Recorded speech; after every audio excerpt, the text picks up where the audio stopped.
Itinuturing na regalo ang pagiging isang ina, pero hindi lahat ay nabibiyayaan ng anak. Tulad na lang ng isang ginang na paulit-ulit nakaranas ng miscarriage. Ang kwento niya sa Payong Kapatid.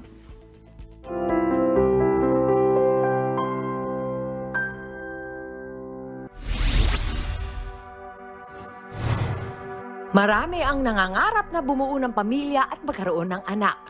Pero paano kung tila paulit-ulit itong pinagkakait sa iyo? Tulad na lang ni Ray na 3 beses nakaranas ng miscarriage. Matagal na raw gustong magkaanak ni Ray.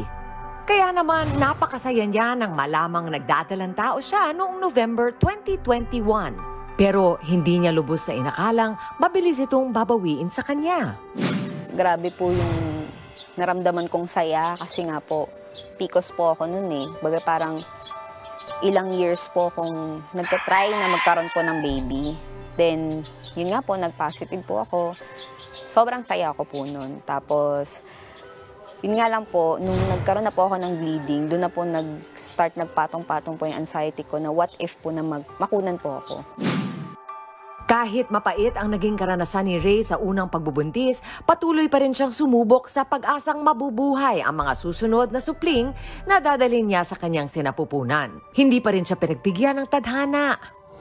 Ito po yung second ko po, yung pinakamasakit po sa akin kasi nakita ko na po siya eh. Bali, nakita ko na may heartbeat niya, naririnig ko na po, ganyan. Tapos,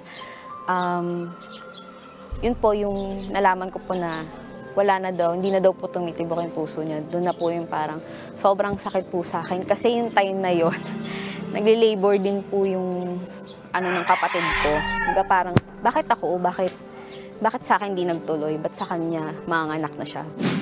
Sa pangatlong pagkakataon, nagdalang tao muli si Ray. Ang kaso nga lang, nagkaroon naman siya ng ectopic pregnancy, isang kondisyon kung saan sa labas ng matres nabuo ang fetus. Nag-pills na po ako that time. Kasi nga po, ayoko na po ulit na magkaroon po ng mabuntis po kasi po natakot po ako magkaroon na makunan po ulit.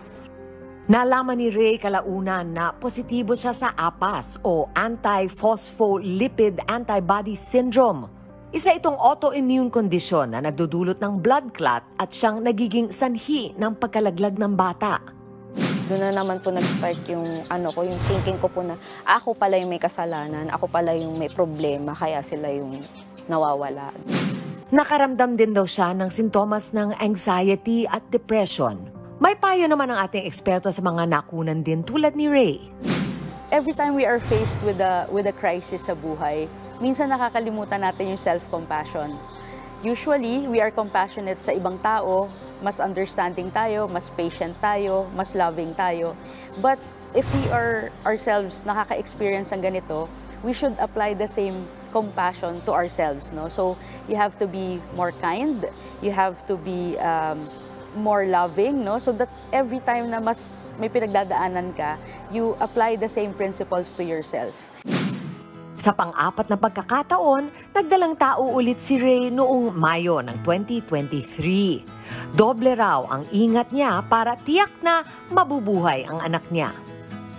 Bali nitong pinanganak ko na nga po yung baby ko sa 4th pregnancy ko. Sobrang saya ko po kasi sa wakas po, nagkaroon na po ako ng baby. Ayan na po yung rainbow baby ko. Kung bibigyan daw ng pagkakataon si Ray na magdalang tao muli, walang pag-aalinlangan niya itong tatanggapin at aarugaing muli.